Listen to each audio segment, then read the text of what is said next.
বিএনপির নেতা জনাব রুহুল কবির রিজভী তার একটি ভিডিও ক্লিপ দেখলাম। সেই ভিডিও ক্লিপে তার যে বক্তব্য, সেই বক্তব্য শোনার পর আমার কাছে মনে হলো যে আমারও এই বিষয়ে কিছু বলার আছে। সেটা নিয়ে বলব। দ্বিতীয় বিষয়টা হলো যে আওয়ামী লীগ আনন্দে গড়াগড়ি খাচ্ছে। কেন খাচ্ছে? এটা নিয়ে বলব। এর কারণ হলো এই মুহূর্তে যে কক্সবাজারে যে ঘটনাগুলো ঘটছে, রোহিঙ্গাদের ওখানে যে ঘটনাগুলো ঘটছে, করিডোর নিয়ে, সেন্ট মার্টিন নিয়ে যে ঘটনাগুলো ঘটছে, এগুলো সবই শেখ হাসিনা বলে গেছেন। এবং তিনি এও বলে গেছেন যে আমি এই কাজগুলো করলে আমাকে ক্ষমতা থেকে যেতে হবে না, কিন্তু আমি এই কাজ করব না, আমি ক্ষমতা থেকে চলে যাব। এটা সে 2023 সন থেকে বলে আসছে। 2023 সন থেকে বলে আসছে। তো সেই ঘটনাগুলি এখন ঘটতে চলেছে এবং সারা বাংলাদেশ এখন আলোচনা করছে, সমালোচনা করছে, আর কয়েকদিন পরে বিক্ষোভে রাস্তায় নেমে পড়বে। আর তখন আওয়ামী লীগ আনন্দে গড়াগড়ি দেবে। এই বিষয়গুলো নিয়ে মূলত কথা বলবো। অনেকে ভিডিওর দীর্ঘতা নিয়ে বা আমার ভিডিও লম্বা হয়ে যায়, সংক্ষিপ্ত করার কথা বলেন। আমি এই বিষয়গুলো নিয়েই কথা বলবো। আপনার যদি ভালো লাগে কন্টিনিউ উইথ মি, আর যদি ভালো না লাগে আসসালামু আলাইকুম। এর কারণ হলো যে সবারই কথা বলার কতগুলো রং ঢং আছে। আমি যে কথাগুলো বলি এখানে নিজের ব্যক্তিগত অভিজ্ঞতা বলি, গল্প বলি, ইতিহাস বলি, সাহিত্য বলি, এটাকে একটা নাটকের মতো করে, গীতিনাট্যের মতো করে আপনাদের জন্য উপস্থাপন করার চেষ্টা করি, যেন আপনাদের মধ্যে যাদের জানতে ইচ্ছা করে, শুনতে ইচ্ছা করে, তারা যেন এখান থেকে তথ্য পান, উপাত্ত পান এবং চিন্তার খোরাক পান। তো এজন্য আসলে যদি পত্রিকার খবর বলতে যাই বা সাধারণ কোনো ঘটনা বলতে যাই, আসলে 2 মিনিটের বেশি বা 1 মিনিটের বেশি লাগে না। আমি তো প্রথমেই বললাম যে আমি শিরোনামের এই বিষয়গুলো নিয়ে বলতে চাই। এখন এটার পক্ষে বিপক্ষে বলতে গেলে একটু সময় লাগবে এবং সেই সময়টা নিয়েই আমি কথা বলছি। প্রথমে বলি শেখ হাসিনার আনন্দে গড়াগড়ি। তো এই ব্যাপারে রুহুল কবির রিজভী সাহেব মূলত একটা বক্তব্য দিয়েছেন, শর্ট ক্লিপ। উনি আরও অনেক কথা বলেছেন। তার মধ্যে সংক্ষেপে যে কথা বলার চেষ্টা করেছেন, সেখানে তিনি বর্তমান ছাত্র এবং সমন্বয়ক তাদেরকে সমালোচনা করেছেন যে এদের বিরুদ্ধে যে দুর্নীতির অভিযোগ এসেছে, এরা যেভাবে সচিবালয়ে যাচ্ছে, যেভাবে ডিসি নিয়োগ থেকে শুরু করে বদলি, বাণিজ্য, তদবির, টেন্ডার বাণিজ্য থেকে শুরু করে নানা রকম ঘুষ, দুর্নীতি, অনিয়ম, দখলবাজি এবং আমাদের এই ব্যবসায়ীদের, দুর্নীতিবাজ ব্যবসায়ীদের হাতিয়ার রূপে তারা ইতিমধ্যে যে সকল অপকর্ম করেছে এবং যে সকল ছবি আসছে এবং তারা যেভাবে ধড়িবাজ ব্যবসায়ীদের খপ্পরে পড়ে গেছেন, এই বিষয়গুলো নিয়ে রুহুল কবির রিজভী সাহেব সমালোচনা করছিলেন যে এরকম যদি হয় তাহলে বিপ্লব হলো কেন? আর এই যে ছাত্ররা যে কাজকর্মগুলো করছে এর সাথে পাল্লা দিয়ে তো অন্যরাও করবে। এর কারণ হলো মন্দ কাজ এটা জ্যামিতিক হারে বাড়তে থাকে। আপনি যদি নামাজ কালাম পড়েন, ওটা দেখে যত মানুষ উদ্বুদ্ধ হবে, কিন্তু সেটা না করে যদি আপনি ধ্যাতাং ধ্যাতাং করে নাচতে থাকেন, ঢোল বাজাতে থাকেন, তারপরে আপনি একটু বাবরি চুল দুলিয়ে দুলিয়ে গান গাইতে থাকেন, একেবারে মানুষজন ওখানে দাঁড়িয়ে যাবে, শত শত মানুষ দাঁড়িয়ে যাবে। এমনকি পাগল রাস্তা যে বদ্ধ উন্মাদ, সে পাগলামি বন্ধ করে আপনার লম্ফন জম্প গান যা কিছু আছে সব কিছু দেখবেন। এই গেল এক। আর যদি আরও কিছু দুধর্ষ কিছু কাজ করেন, যেমন আপনি সাপ খেলা দেখাতে চান, এখন ঢাকাতে অনেক আধুনিক, আপনি গুলিস্তান মোড়ে একটা গোকরা সাপ ছেড়ে দেন, 4-5টা গোকরা সাপ ছেড়ে দেন, তারপরে বিন বাজাতে থাকেন, দেখবেন সমস্ত যাকে বলে গাড়ি ঘোড়া বন্ধ হয়ে গেছে, কেউ আপনাকে উঠাতে পারবে না, হাজার হাজার মানুষ সাপের নাচ দেখবে সেখানে। তো এইভাবে আসলে মানুষ সবসময়ই উত্তেজনাকর কাজ, দুধর্ষ কাজ, মন্দ কাজ, এগুলো বেশি পছন্দ করে এবং এইগুলো তারা ঘৃণা করে ততক্ষণ পর্যন্ত যখন নিজের ঘাড়ে আসে। তো সেই দিক থেকে এই যে চাঁদাবাজি যারা শুরু করেছে এই সময়টাতে, কারা শুরু করেছে? তাদেরকে দেখে দেখে আরও অনেকে শুরু করেছে। আর এখন বিএনপির জন্য রীতিমতো বিস্ফোরক হয়ে গেছে। তো তিনি হয়তো তার নিজের দলের লোকদেরকে ওইভাবে বলতে পারেননি বা বলেননি। তিনি তার ক্ষোভটা ঝেড়েছেন সমন্বয়কদের উপর, যারা ছাত্র জনতা নামে এখন মন্দ কাজের ভাগীদার হয়ে পড়েছে। তো তিনি সে কথা বলতে গিয়ে বলেছেন যে শেখ হাসিনা এই ঘটনাগুলো যখন শুনছেন, তিনি তো আনন্দে লাফাচ্ছেন, ডিগবাজি দিচ্ছেন, তিড়িং বিড়িং করে লাফাচ্ছেন। এর কারণ হলো যে এই কাজগুলো তো ছাত্রলীগ করেনি।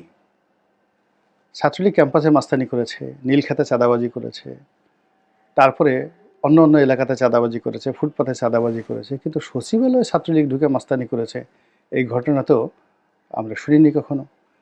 ছাত্রলীগের প্রেসিডেন্ট, সেক্রেটারি, বাংলাদেশের যেখানে সবচেয়ে বড় সংগঠন, 20 লাখ থেকে 30 লাখ ছাত্রের একটা সংগঠন, সেখানে ছাত্রলীগের সভাপতি মানে বিশাল ব্যাপার। তো তাকে তো তখন কোনো গ্রুপ অফ কোম্পানি সেটা গাড়ি দেয়নি উপহার, কিংবা সাদ্দামের বিকাশে কেউ তো, বা রব্বানির বিকাশে কেউ 50,000 টাকা দিয়েছে, এরকম ঘটনা তো আমরা শুনিনি কখনো। তারা চাঁদাবাজি করেছে, সব কিছু করেছে, টেন্ডারবাজি করেছে, এটা অস্বীকার করার উপায় নেই। কিন্তু এখন যে কাজগুলো হচ্ছে এটা তো খুবই ম্যাটিকুলাস, একেবারে সিস্টেমেটিক ওয়েতে। একটা ছাত্র সে গিয়ে একজন ডিসি লেভেলের কর্মকর্তাকে তদবির করছেন বদলি করার জন্য, এবং এটা হচ্ছে। আর একজন ডিসি তাকে টাকা দিচ্ছে যে তুমি এটা করাই দাও। এরপর ব্ল্যাঙ্ক চেক হচ্ছে, সেখানে কত কোটি টাকার একটা চেকের কথা উঠলো, এবং এর সাথে একেবারে সচিব পর্যায়ের কর্মকর্তাদের দুর্নীতির সংযোগ আছে। এটা তো শেখ হাসিনার জমানাতে হয়নি। এটাই রুহুল কবির রিজভী সাহেব বলার চেষ্টা করেছেন। এবং এখন আমি তার সঙ্গে যদি আরও কিছু যোগ করি, যে শেখ হাসিনার খুশির অনেকগুলো কারণ আছে। যে তিনি যে কাজগুলো করেছেন এই সময়টাতে, যেমন দেখেন আদানির সাথে বিদ্যুৎ চুক্তি হয়েছে, আমরা সবাই গালাগাল করেছি। এখন এই সরকার বলতে বাধ্য হচ্ছে যে না, ওটা সঠিক আছে। আমরা রিজার্ভ পুরো খেয়ে ফেলেছে, শেখ হাসিনা রিজার্ভ দিয়ে দেশ চলবে না, খুব খারাপ। এখন এই সরকারের লোকজন বলছে ইকোনমি যত খারাপ মনে করা হচ্ছিল তত খারাপ না, ইকোনমি ভালো আছে, রিজার্ভ ভালো আছে, সব কিছুই ঠিকঠাক আছে, ঠিকঠাক রেখে গেছে। তাহলে বলেন তো, শেখ হাসিনা একটু যদি রবীন্দ্রসঙ্গীত গায়, আমারও পরানো যাহা চায়, আপনি তাকে বকা দিতে পারবেন বলেন? সে যে তু চিজ বড়ি হ্যায় মাস্ত মাস্ত, এই যে কথাগুলো সে গানগুলো গাচ্ছে, মনের আনন্দে কেন গান গাচ্ছে? বিকজ এই সময়টিতে এসে এখনও পর্যন্ত পদ্মা সেতুতে যে দুর্নীতি হয়েছে, মেট্রো রেলে দুর্নীতি হয়েছে, আপনি পদ্মা সেতুতে যাচ্ছেন, মেট্রো রেলে দুর্নীতি হচ্ছে, তারপরে রূপপুর পারমাণবিক কেন্দ্র থেকে মানে 1,10,000 কোটি টাকার প্রকল্প থেকে শেখ হাসিনা তার পরিবার 70,000 কোটি টাকা চুরি করে নিয়ে গেছে। এই কথা তো আমরা বলেছি, কিন্তু কই? এগুলো প্রমাণ লাগবে না? এগুলো বিশ্বাস করতে হবে না? কিন্তু এগুলো তো আমরা এখন প্রমাণ দিতে পারছি না। বরং উল্টো পদ্মা সেতু দিয়ে যাচ্ছি, মেট্রো রেল চলছে, এক্সপ্রেসওয়েতে যখন প্রতিদিন লাখ লাখ মানুষ যাচ্ছে, গাড়ি যাচ্ছে। আপনি দেখেন তো, কুড়িল বিশ্ব রোড থেকে শুরু করে এসে যখন আপনি মগবাজারে এসে এক্সপ্রেসওয়েতে নামেন গাড়িতে করে, আল্লাহর রাস্তে বলেন তো, খোদার কসম করে বলেন, আপনি কি তখন ডক্টর ইউনূসের কথা মনে করেন, বেগম খালেদা জিয়ার কথা মনে করেন, তারেক জিয়ার কথা মনে করেন, না শেখ হাসিনার কথা মনে করেন? একবার একটু চিন্তা করেন তো।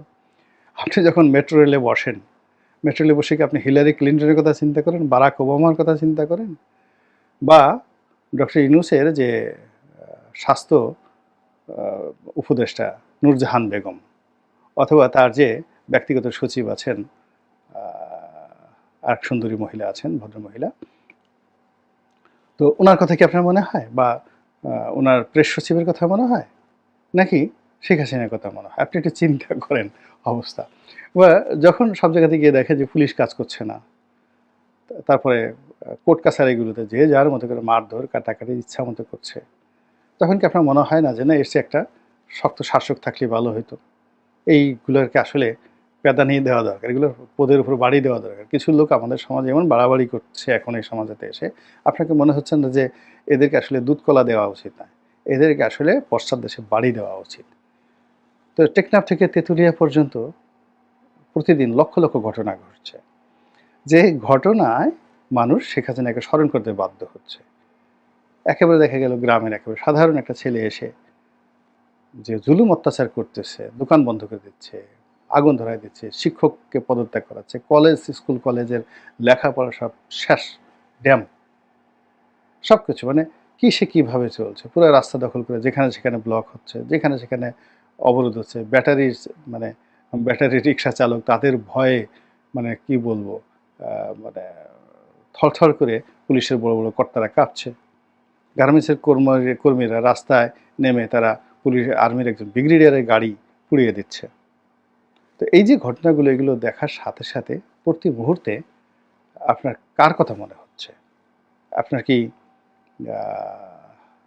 ডক্টর মোহাম্মদ ইউনূসের কথা মনে হচ্ছে, আসিফ নজরুলের কথা মনে হচ্ছে, নাহিদের কথা, সার্জিসের কথা মনে হচ্ছে, নাকি শেখ হাসিনার কথা মনে হচ্ছে?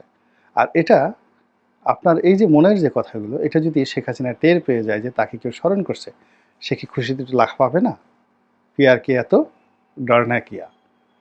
তো উনি ওইবার তো বলছে তু সিজ বড়ি এক মাস্ত মাস্ত। আমার তো মনে হয় নেক্সট বার উনি ভিডিওতে যখন কথা বলবেন, তো পিয়ার কিয়া তো ডরনা কিয়া, আমি তো বাংলাদেশকে ভালোবেসেছি, বাংলাদেশকে পেয়ার করেছে, তো এত ভয় কিসের, ডর কিসের? এভাবে তিনি গান শোনাবেন, হিন্দি গান শোনাবেন। গেল ওনার কথা। এরপর আসি আওয়ামী লীগের গড়াগড়ি। আওয়ামী লীগ তো আছে, 1% আওয়ামী লীগও দেশ ছেড়ে যায়নি। 99.99% আওয়ামী লীগের লোকজন এখন আছে। হাইয়েস্ট 10% লোক বাস্তুচ্যুত হয়েছে, এলাকা ছেড়ে অন্য এলাকায় গিয়েছে, আর বাকিরা সবই এলাকাতে আছে।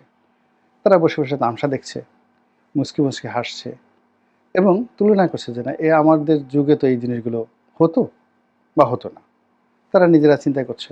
প্রথমে তারা খুব ভয়ে ছিল, আতঙ্কে ছিল। এখন তারা দেখতেছে যে মাই গড, লোকজনের যে কথাবার্তা, গালাগালি বা লোকজনের মধ্যে যে অস্থিরতা কিংবা লোকজনের মধ্যে যে বিশৃঙ্খলতা বা নতুন চাঁদাবাজ, নতুন জাহেল, নতুন জালেম, নয়া ছাত্রলীগ, নয়া যুবলীগ, এদের কথাই বললাম, নয়া জয় বাংলা, নয়া কাঁঠাল রানী, মানে পিনাকি শেখ হাসিনাকে কাঁঠাল রানী বলে গালাগালি দিয়েছে। এখন এই সময়টাতে মধ্যে কত যে নতুন কাঁঠাল রানী তৈরি হয়েছে, যে কাঁঠাল রানীরা মদ খায় প্রকাশ্যে, যে কাঁঠাল রানীরা মদের সাথে সিগারেটও খায়, সিগারেট খাওয়ার পরে তারা সেখানে যৌনকর্ম করে। তো যৌনকর্ম করে এবং সেইগুলোর শত শত ভিডিও ফুটেজ ইন্টারনেটে ছড়িয়ে পড়েছে। এখন যখন এই সকল অল্প বয়সী কাঁঠাল রানীদেরকে দেখার পরে তখন ওই যে পিনাকি যে তাকে কাঁঠাল রানী বলেছেন, শেখ হাসিনাকে কাঁঠাল রানী বলেছেন, এখন সেই শেখ হাসিনার সেই কাঁঠাল রানী আর এই যে নতুন